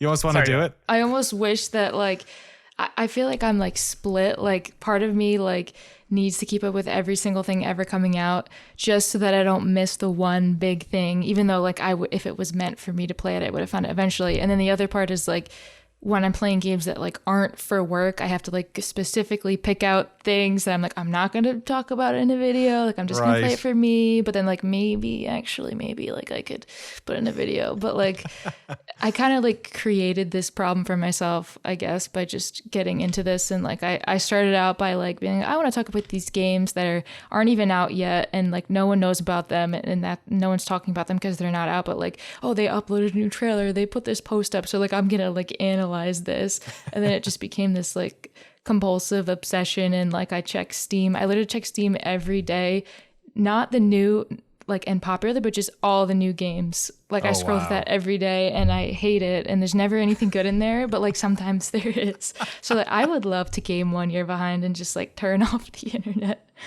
Yeah, I feel like what you're talking about is like every games journalist or reporter has had this exact like crisis of consciousness or crisis of faith in the have I chosen the right path, because I've basically sort of workified my main form of entertainment. We've made a process out of it.